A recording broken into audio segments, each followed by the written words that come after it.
Diamond Comics distributors are on the bloody edge of survival right now. It doesn't look like they're probably going to survive, but even if they do survive, they probably won't survive very long.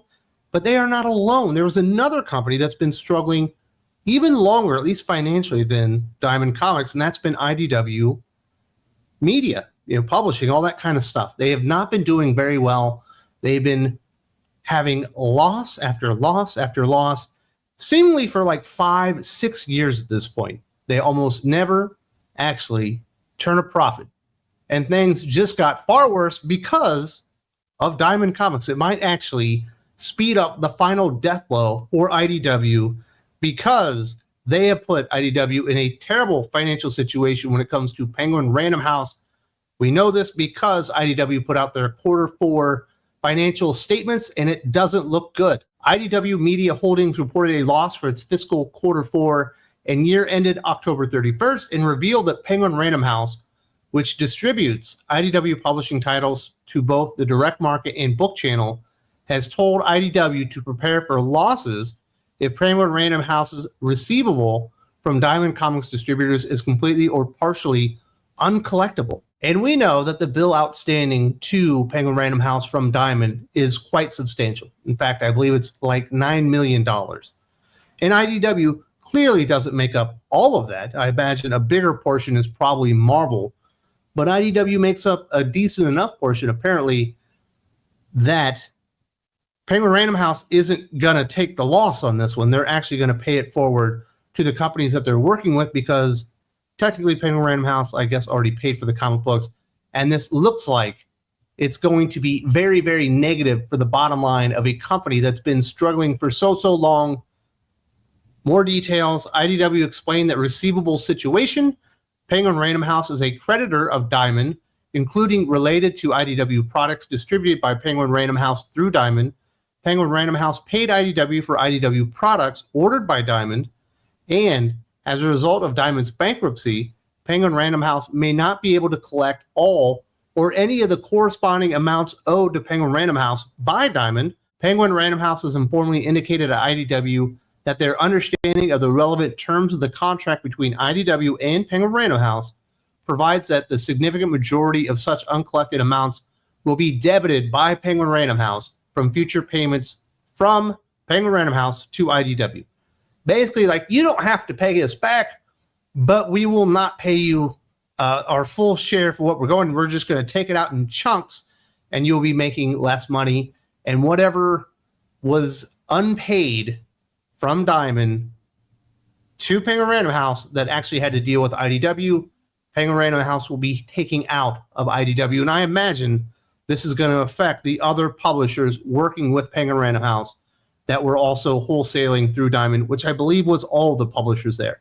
Obviously, the major one is going to be Marvel. Marvel, fortunately for them, do have an enormous corporate backing in the form of Disney.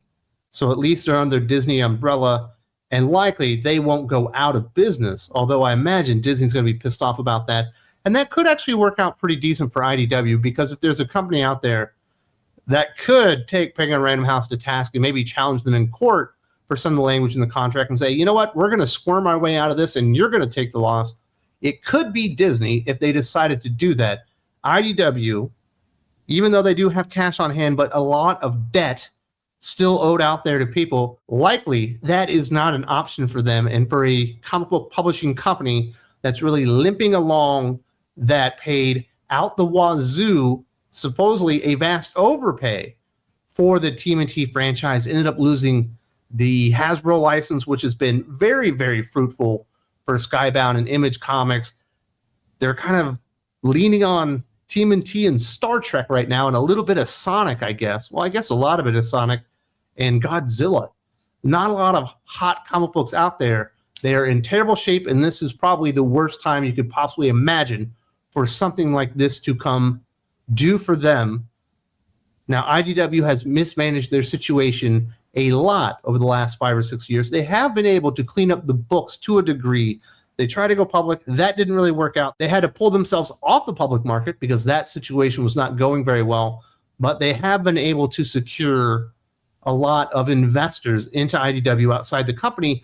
The problem is they've probably bled all those people dry. Certainly the Jonas family, the people that own the company at this point, have been the primary outside investor, but also their circle of contacts and all that stuff have put a lot of money in there. But every time you do a round of funding, you have to give a piece of the company away. And there might not be much of the company left to give out. And I'm not sure if the Jonas family wants to put a lot more into this. In fact, it sounds pretty dire once you get to the Auditors section of the financial report. In its annual report, IDW said that Penguin Random House was 80.3% of its trade receivables at fiscal year end last October 31st, or around $5 million. IDW said it received no formal notice from Penguin Random House and that it has not completed its own contract analysis to see if it agrees that Penguin Random House can pass through receivable losses. Regardless, the situation was dangerous enough that auditors gave IDW a growing concern opinion, stating that substantial doubt exists about the company's ability to continue as a growing concern. Substantial doubt that with the way the financials are out there and the likely enormous financial hit that they're about to take, that there probably isn't a future for IDW long term. And I don't think that was probably kind of the outlook anyway, but this is just kind of piling on a company that hasn't been managed very well, that hasn't been bringing in lots of profit, that's had to sell off smaller parts of its company, even to the owners of it, that have had to take in a lot of like angel type of investors from the private market because they can't really go public with it because their credit rating was so poor that it's basically getting to critical mass. There's not really many more moves that they can make. They're kind of proper fucked at this point because they're not profitable, and now they owe a large amount of money to Penguin Random House. Now, they did say that $5 million being their trade receivables. I believe that's likely for the year. I don't think that's what actually Penguin Random House is going to take out of them, but I bet you it's a substantial amount of money. We can divide that by 12 and start thinking that's $400,000 a month or something around there. And maybe they didn't get paid for a month or two, and we're getting to $500,000, close to $1 million that might actually, be owed from Diamond Comics to Penguin Random House on behalf of IDW that Penguin Random House is going to take out of IDW, or at least they're not going to pay them for the stuff that they're distributing for them, even through Diamond or not through Diamond. It's pretty crazy. Although I will admit, ICV2.com did try to end this on a more positive note. For its part, IDW stated that it expects cash from operations and cash on hand will be sufficient to support operations for at least the current fiscal year, pointing to positive operating cash flow in fiscal year 2024 and staff reductions conducted in April 2023, April 2024, and August 2024 that have allowed it to cut expenses. IDW did cut its losses for the fiscal year, ending with a $1.4 million loss, a big improvement over the $4.9 million loss in the previous year.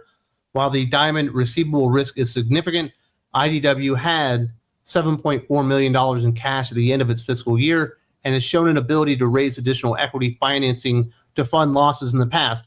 And that is absolutely true. That's probably the one great characteristic that Howard Jonas and his family have displayed since they basically took controlling interest of IDW.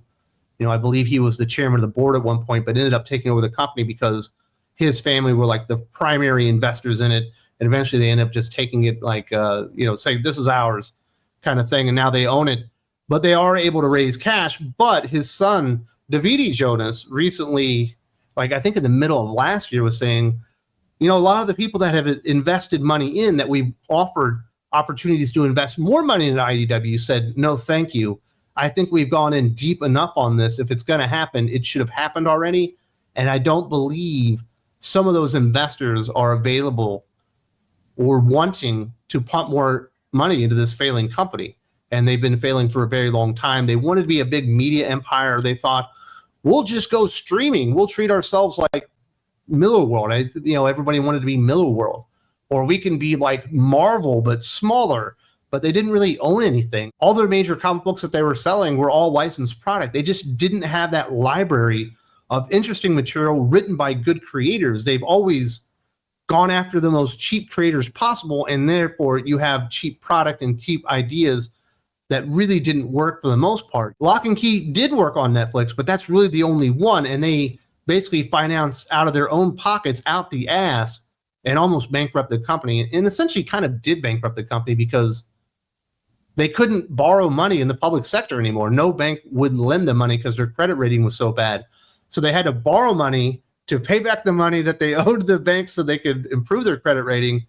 But then, of course, they were just taking on more debt, but it was from the private sector, and they are not in a good place. And they are in a far worse place now because of what's happening with Diamond Comics. And like I said, I'm not happy that Diamond is going under because it is going to affect a lot of people.